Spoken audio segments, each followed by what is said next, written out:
കഴിഞ്ഞ ആഴ്ച വൈശാഖ മാസമായിട്ട് നിർമ്മാല്യം തൊഴുകാമെന്നും പറഞ്ഞും കൊണ്ട് ഞങ്ങൾ ഒരു 4 മണിക്കൊക്കെ ഇറങ്ങി, ഗുരുവായൂർക്ക് ഇറങ്ങി. ഇവിടുന്ന് ദൂരമുണ്ട്. 7 മണിയാകുമ്പോഴേക്കും എത്തിക്കഴിഞ്ഞാൽ പറ്റിയ 8 മണിയുടെ ഉള്ളിൽ ലൈൻ നിന്ന് രാത്രി ദർശനം കിട്ടും. അത് കഴിഞ്ഞിട്ട് നിർമ്മാല്യത്തിന് അങ്ങനെ നിൽക്കുക വേഗം തന്നെ എന്ന് വിചാരിച്ചിട്ട് ഇവിടുന്ന് ഇറങ്ങി കഴിഞ്ഞ് അവിടെ കഴിഞ്ഞപ്പോഴേക്കും 7 മണി തന്നെ ആയി. 7 മണി ആയപ്പോഴേക്കും തന്നെ ലൈന് ക്ലോസ് ചെയ്ത് തുറക്കണം. ലൈൻ ക്ലോസായി.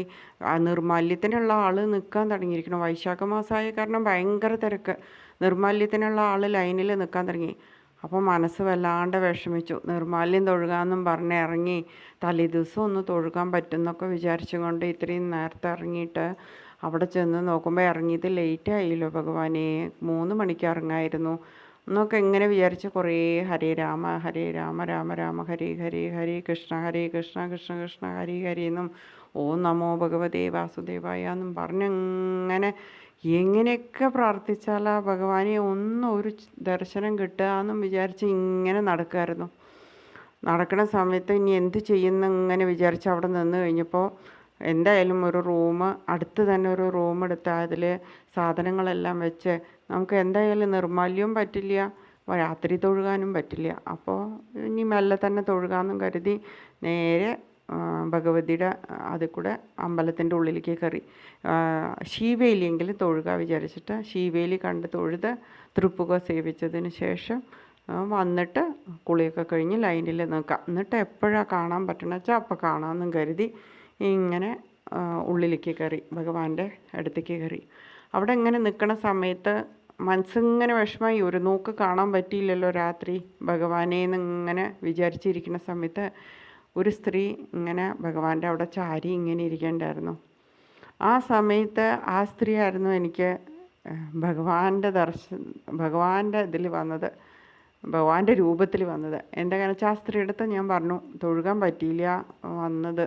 അതിനെന്താ, ഇപ്പോൾ ശിവേലി സമയത്ത് ഭഗവാനെ ഇറക്കണ സമയത്ത് ശിവേലിക്ക് വേണ്ടിയിട്ട് ഭഗവാനെ ഇറക്കണ സമയത്ത് നിങ്ങൾ നേരെ അവിടെ പോയി നിന്നോളൂ, നേരെ തൊഴുകാലോ, ഒരു കുഴപ്പം കൂടാതെ നല്ല ദർശനം കിട്ടും.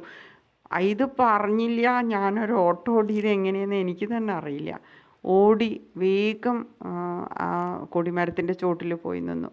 കൊടിമരത്തിൻ്റെ ചോട്ടിൽ നിന്നതും ശിവേലിക്ക് വേണ്ടിയിട്ട് ഭഗവാനെ ഒരുക്കി ഇറക്കണ സമയമായിരുന്നു. അങ്ങനെ നല്ല ദർശനം കിട്ടി. ആരും ഉണ്ടായിരുന്നില്ല, നേരെ നല്ല ദർശനം ഭഗവാനെ കിട്ടി. ഇത്രയും സന്തോഷിച്ചു പറഞ്ഞാൽ അത്രയും സന്തോഷമായി. ഭഗവാനെ എൻ്റെ പ്രാർത്ഥന കേട്ടുല്ലോ, നന്നായിട്ട് എനിക്ക് ദർശനം തന്നല്ലോ എന്നുള്ള ആ ഭയങ്കര സന്തോഷത്തിൽ ആ സ്ത്രീയോട് മനസ്സിൽ നന്ദിയും പറഞ്ഞുകൊണ്ട് അങ്ങനെ ശീവേലി കണ്ടു, തൃപ്പുക സേവിച്ചു. അതെല്ലാം കഴിഞ്ഞ് നേരെ വന്ന് നമുക്ക് ഒന്നും കൂടി നോക്കാം എത്ര ഉണ്ട് നിർമ്മാല്യത്തിന് ലൈൻ എവിടം വരെ എത്തിയിരിക്കണു. നമ്മൾ 7 മണിക്ക് വന്നപ്പോഴേ ലൈൻ നിൽക്കണമല്ലോ, അപ്പോൾ ഒന്ന് പോയി നോക്കാമെന്ന് കണ്ട് നേരെ പോയി ലൈനിൽ നിന്ന് കഴിഞ്ഞപ്പോൾ ലൈനിൻ്റെ അവിടെ പോയി നോക്കുമ്പോൾ കുറേ ലൈനൊക്കെ അപ്പം നമ്മൾ കണ്ട ലൈനിലത്തെ കുറേ ആൾക്കാരൊക്കെ പോയിരിക്കണം നിർമ്മാല്യത്തിന് നിന്നിരുന്നതിലത്തെ. അപ്പം എന്ത് ചെയ്തു, വേഗം ഞങ്ങൾ ലൈനിൽ നിന്ന് ഓരോരുത്തർ പോയി ലൈൻ നിന്ന് കുളിയൊക്കെ കഴിഞ്ഞ് വന്ന് ലൈൻ നിന്നു.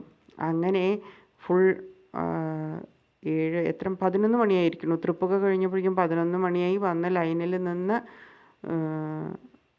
പിന്നെ കുറേ നേരം കഴിഞ്ഞ് അവിടെ ഇരുന്ന് 2 മണിയാകുമ്പോഴേക്കും അകത്ത് കയറ്റി. 3 മണിയാകുമ്പോഴേക്കും അമ്പലം തുറന്നതും 2 ലൈൻ വിട്ടു. ഞങ്ങൾ 5ാമത്തെ ലൈനിലായിരുന്നു.